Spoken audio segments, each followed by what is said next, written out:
Rádio Jornal apresenta o Bandeira 2. Homem assassinado a bala no bairro de Prazeres. Rapaz executado a tiros no alto da Bela Vista, no Coqueiral. Essas manchetes serão notícias dentro de instantes com o repórter Bandeira 2, livre e independente, aqui na sua rádio Jornal Rádio Forte, primeiro lugar em audiência, FM 90.3. Nesta sexta-feira, 25 de abril de 2025. O Evelyn do Nascimento Rodrigues, de 30 anos de idade, foi alvejado com vários disparos de arma de fogo no loteamento Juarez Lopes Mutirão, no centro da cidade de Cupira. De acordo com a mãe da vítima, no último dia 14, o rapaz teria ido visitar sua filha recém-nascida e, ao retornar para casa, um desconhecido de posse de uma arma efetuou os disparos contra Everson, que foi socorrido por uma viatura do SAMU para o Hospital Regional de Caruaru. Em seguida foi transferido para o HR, mas não resistiu aos ferimentos. A autoria, dinâmica e motivação desse crime são desconhecidas pela polícia. O corpo de Everson, o Evelyn do Nascimento Rodrigues, de 30 anos de idade, foi encaminhado ao Instituto de Medicina Legal. O corpo foi encontrado em um canavial no engenho Terra Preta, na zona rural de Tracunhaém, próxima à cidade de Itaquitinga, na zona da Mata Norte de Pernambuco. A polícia militar foi acionada após denúncia sobre a presença de um corpo na área. Ao chegarem ao local, os policiais confirmaram a informação ao localizarem o corpo de Elísio José Vidal da Cruz em um caminho no meio do mato, no meio da plantação. Após os trabalhos dos peritos do Instituto de Criminalística, o corpo foi encaminhado ao Instituto de Medicina Legal. João Freire da Silva Filho, de 41 anos de idade, mais conhecido como Joãozinho, foi assassinado com vários disparos de arma de fogo no bairro Jardim Bela Vista, no município de Itambé, na zona da Mata Norte de Pernambuco. De acordo com a polícia, a vítima estava dentro da própria residência, na Rua das Margaridas, quando foi surpreendida por um homem que efetuou os disparos. Ainda de acordo com a polícia, o crime pode estar relacionado a desavenças pessoais, já que a vítima possuía antecedentes criminais, incluindo registros por lesão corporal, ameaça e infrações relacionadas à Lei Maria da Penha. No entanto, a polícia não descarta outras possibilidades para a motivação do homicídio. Logo após os trabalhos dos peritos do Instituto de Criminalística, o corpo da vítima, João Freire da Silva Filho, de 41 anos de idade, foi encaminhado para o Instituto de Medicina Legal. O caso foi registrado pela Delegacia de Goiânia e as investigações seguirão até a elucidação dos fatos. Um jovem identificado apenas como Breno, de 21 anos de idade, foi executado a tiros na Garapeira, bairro de Prazeres, em Jaboatão dos Guararapes. A autoria e a motivação do crime ainda são desconhecidas pela polícia. O corpo do jovem, identificado como Breno, foi encaminhado ao Instituto de Medicina Legal, no bairro de Santo Amaro, área central do Recife. Davidson Micael de Souza da Silva, um jovem de 19 anos de idade, morreu em um sinistro de trânsito no anel viário que liga os bairros Bom Jesus ao Vila Bela, no município de Serra Talhada, no sertão de Pernambuco. De acordo com a polícia, Davidson seguia no sentido Vila Bela em uma motocicleta quando sofreu uma queda, teve várias lesões pelo corpo e morreu antes de receber qualquer tipo de socorro. As circunstâncias do acidente serão investigadas pela polícia, mas a suspeita é de que o jovem estivesse em alta velocidade, o que pode ter contribuído para a perda do controle da moto. O corpo de Davidson Micael de Souza da Silva, de 19 anos de idade, foi encaminhado ao Instituto de Medicina Legal. Eduardo Amaral Melo, de 43 anos de idade, que era conhecido por Galo Cego, foi assassinado com golpes de faca na Praça Padre Leão, no centro da cidade de Custódia, no sertão pernambucano. A vítima ainda foi socorrida pelo SAMU para o hospital da cidade, mas não resistiu aos ferimentos. Após cometer o crime, O acusado, identificado como Rivaldo Alexandre Góes, conhecido como Peitica, fugiu do local utilizando um mototáxi. Mas os policiais do BEP conseguiram localizá-lo e prendê-lo em flagrante. Ele foi conduzido à delegacia do município, onde ficou à disposição da justiça. Segundo a polícia, a motivação do crime seria vingança, já que o acusado havia brigado com a vítima dias atrás, saindo inclusive com o braço quebrado. Ainda de acordo com a polícia, tanto Eduardo quanto Rivaldo tinham antecedentes criminais. Rivaldo, inclusive, já tinha passagens anteriores por homicídios, o que reforça a periculosidade do acusado. O corpo da vítima, Eduardo Amaral Melo, de 43 anos de idade, foi encaminhado ao Instituto de Medicina Legal. Olha, foi realizada a audiência de instrução do PM acusado de feminicídio. Juliana Oliveira traz os detalhes. A segunda audiência de instrução e julgamento aconteceu na primeira vara do júri no Fórum Desembargador Henrique Capitolino, em Jaboatão dos Guararapes. As famílias da vítima e dos réus acompanharam a movimentação no corredor. Um parente de um dos acusados desmaiou. Houve gritaria e um princípio de discussão. A mãe, tias e primas da técnica de enfermagem Maria Clara Adolfo de Souza vestiam uma camisa estampada com a foto dela. Chorando, Simone, a mãe de Maria, relembrou dos últimos dias com a filha. Num desabafo emocionado, ela pediu que o réu, João Gabriel Tenório Ferreira, de 26 anos, vá a júri popular e pegue pena máxima pelo feminicídio. Quem fez vai pagar, porque Deus não dorme não. Deus é amor e Deus é justiça.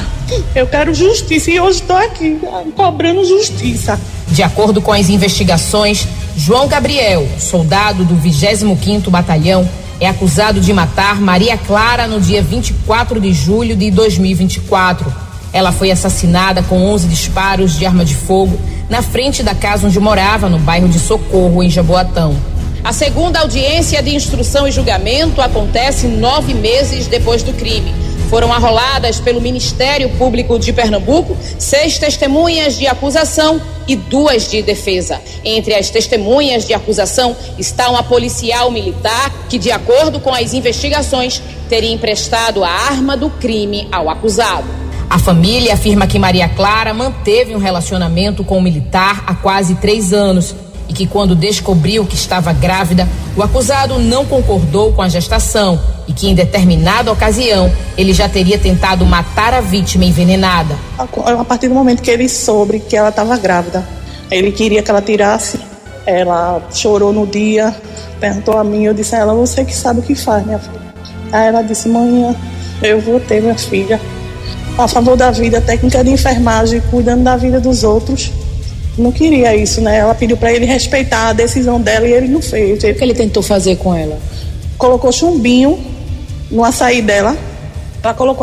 Quando ela colocou a colher na boca, ela sentiu o amargo. Aí ele tinha pedido água, ela entrou, que eles estavam lá numa área lá que tinha na minha casa. Quando ela entrou para pegar água, ela cuspiu. A defesa do réu disse que desconhece a informação sobre a tentativa de envenenamento e alega que no dia do crime, o cliente dele, João Gabriel, não manteve nenhum contato com a vítima. Foi entregue na delegacia um copo. Esse copo, quem colocou lá? Quem colocou o veneno nessa colher? João. A gente não sabe. Quem tem que provar isso é a acusação. O réu é inocente. Não existe uma única prova que ponha João Gabriel na cena do crime. Não adianta esse ataque, porque ele não é culpado, ele é inocente, é isso que diz a lei. Além do policial militar, um homem que pilotava uma moto no dia do crime e que teria dado fuga ao acusado também é réu. Os dois devem ser ouvidos nesta sexta-feira. A ouvida deles encerra a audiência e então a juíza vai proferir a sentença de pronúncia ou impronúncia dos réus ao júri popular. Juliana Oliveira para a Rádio Jornal, Rádio Notícia. E agora, Vanildo, a hora dos aniversariantes da AMERP PMBM, cujo presidente é o tenente William Vieira. Está completando idade nova hoje os sargentos Expedito Matias da Silva, José Alexandre de Oliveira e Rafael Antônio Xavier da Silva. As pensionistas Sandra Maria Alves da Silva Souza, Maria do Carmo de Jesus Martins e Carmen Dolores Albuquerque de Oliveira, completando idade nova. Que Deus continue abençoando a vida de vocês. Gente que se liga na gente: Pinha Protético lá no Alto da Bondade, Pirraia lá na rua 12 de dezembro em Águas Compridas, Bigode do Coco e Castelo da Bicicleta lá em Jardim Brasil. O comissário Jurandir, o Juba do Córrego José Grande, Beto Canela, Peu, Zé Marinheiro também do Córrego José Grande, curtindo a Rádio Jornal, Pedro lá na Rua da Vitória no Alto do Pascoal. Hoje é o aniversário de Maria José da Silva Santos, conhecida por Quita. A festa vai ser grande lá na Vila Um por Todos, no Vasco da Gama. Samuel de Vasconcelos Soares, de 43 anos de idade, foi assassinado a bala por trás do sítio de Marcos, na cidade de Ribeirão. Familiares relataram à polícia que a vítima estava indo trabalhar no momento do crime. A polícia militar foi acionada e isolou a área até a chegada dos peritos do Instituto de Criminalística. A autoria, dinâmica e motivações desse crime são desconhecidas pela polícia. O corpo de Samuel Vasconcelos Soares, de 43 anos de idade, foi encaminhado ao Instituto de Medicina Legal. A Polícia Civil investiga o caso.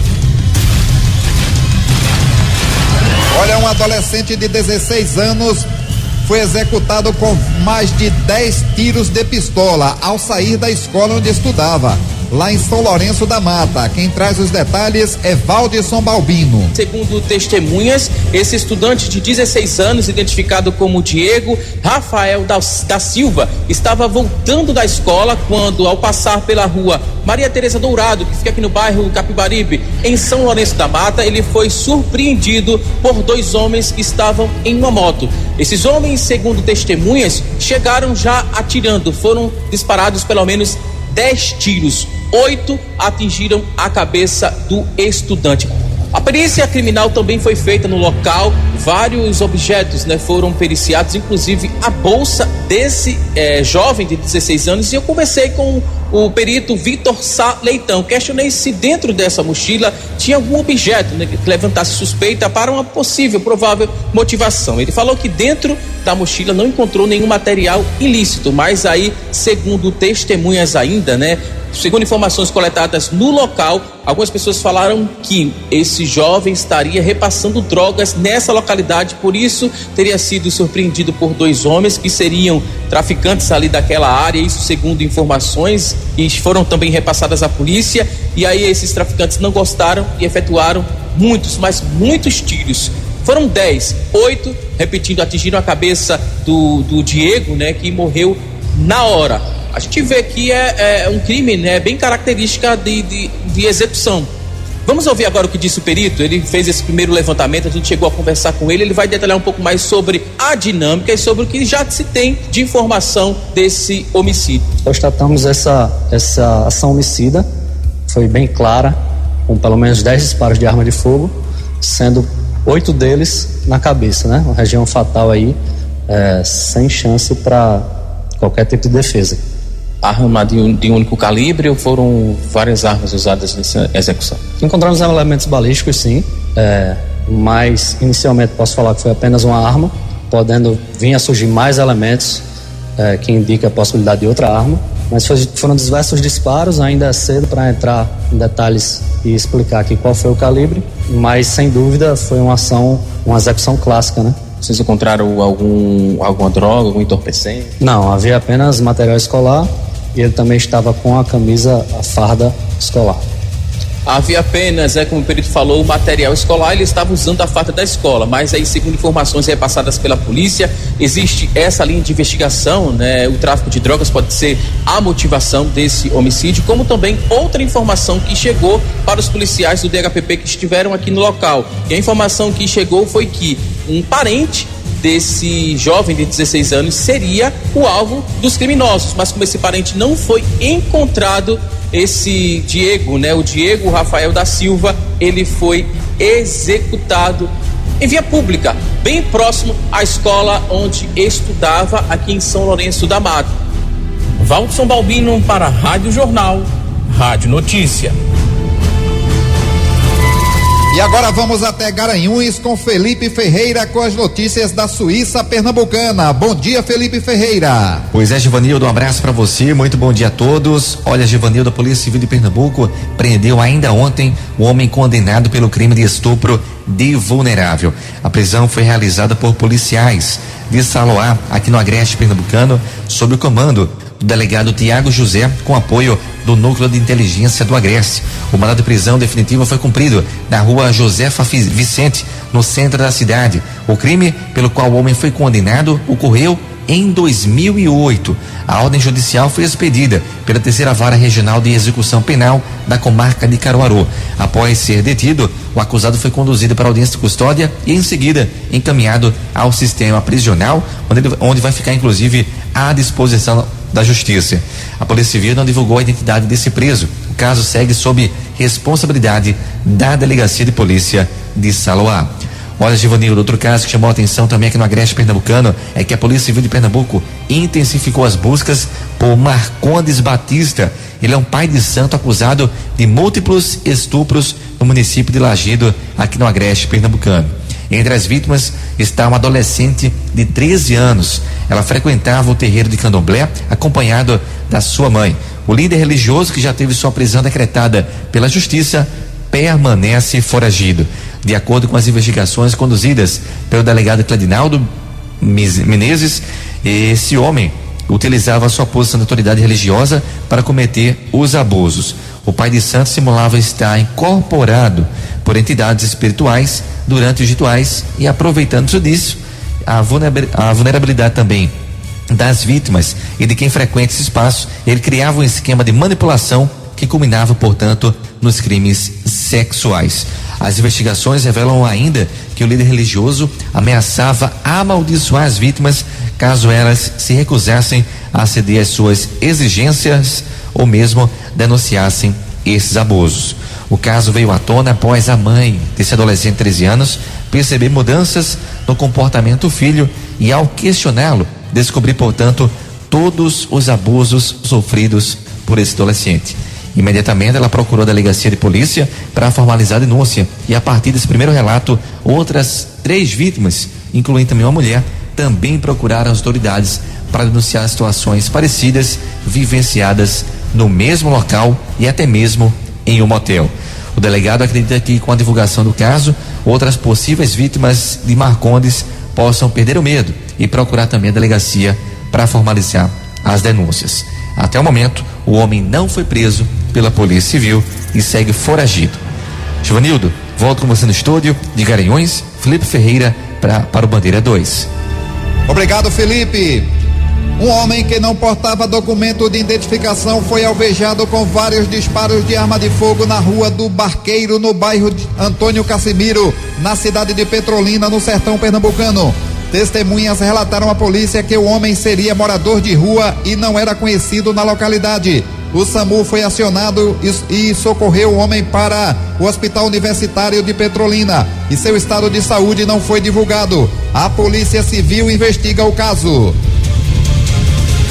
E agora vamos até Caruaru com Givanildo Silveira, que traz as notícias do Agreste. Bom dia, Givanildo. Bom dia, Givanildo Bezerra, bom dia aos amigos da Rádio Jornal. Olha, um homem identificado como Manuel Adeildo da Silva, de 27 anos, ele foi encontrado morto em um terreno baldio. Isso aconteceu no sítio Tambor de Cima, do município de Vertente do Lério, no Agreste de Pernambuco. Foi por volta de 11h10 da manhã. Conforme a polícia, a vítima foi encontrada com as mãos amarradas para trás e apresentava marcas de perfurações no rosto e também na cabeça, provavelmente ocasionadas aí por disparos de arma de fogo. No local do crime, os investigadores encontraram cápsulas de pistola calibre 380. Conforme apurado pelas autoridades, Manuel teria sido arrastado dentro de sua própria residência, levado até o terreno baldio, onde foi executado. A polícia, Givanildo, investiga a possibilidade de o crime estar relacionado a um episódio de violência doméstica. Segundo informações preliminares, a vítima teria agredido fisicamente a própria mãe a socos e pontapés, o que resultou na internação numa unidade hospitalar. A delegacia do município segue investigando o caso para identificar e localizar os autores do crime. Esse caso realmente teve uma repercussão muito grande. O corpo dele veio aqui para o Instituto de Medicina Legal, IML de Caruaru. Por outro lado, um jovem conhecido por Edson Filho, natural de Santa Cruz do Capibaribe, ele conduzia um automóvel Fiat Uno preto quando colidiu violentamente com um Ford Fiesta sedã vermelho. Edson não resistiu aos ferimentos e terminou morrendo. Esse acidente, ele foi entre a cidade de Santa Cruz do Capibaribe e também a cidade de Jataúba. Vale salientar que entre as duas cidades existe aí um perímetro que divide também com o Congo na Paraíba, ou seja, a PS 160 que liga Santa Cruz e Jataúba e a PB 214 que já é do município do Congo. Esse rapaz muito conhecido, principalmente na cidade de Santa Cruz do Capibaribe. Outros ocupantes que estavam no Ford Fiesta ficaram feridos e foram socorridos para a unidade hospitalar lá da região, tanto do Congo como também lá de Jataúba. De Caruaru, Givanildo Silveira para o Bandeira 2. Obrigado, Givanildo. Um homem que não portava nenhum documento que o identificasse foi alvejado com disparos de arma de fogo no centro da cidade de Nazaré da Mata. O homem foi socorrido por policiais militares para uma unidade hospitalar na localidade, mas não resistiu. Como não foi encontrado nenhum parente da vítima, o corpo foi removido para o IML do Recife. Homem assassinado a bala no bairro de Prazeres, em Jaboatão dos Guararapes. Edson Matias da Silva Filho, popularmente conhecido como Edson Iaiá, de 36 anos de idade, foi assassinado com vários disparos de arma de fogo dentro da sua residência no bairro de Prazeres, em Jaboatão dos Guararapes. Vizinhos ouviram os tiros durante a madrugada. A autoria e motivações desse crime são desconhecidas pela polícia. O corpo da vítima, Edson Matias da Silva, também conhecido como Edson Iaiá, foi removido para o IML do Recife. A Polícia Civil investiga o caso e atenção! Rapaz executado a bala no Alto da Bela Vista, no Coqueiral. Igor Patrick Leal, um jovem de 23 anos de idade, foi assassinado com o Instituto de Medicina Legal. O repórter Bandeira 2, o fato policial verdade, continua de plantão aqui na sua rádio Jornal Rádio Forte, primeiro lugar em audiência, FM 90.3.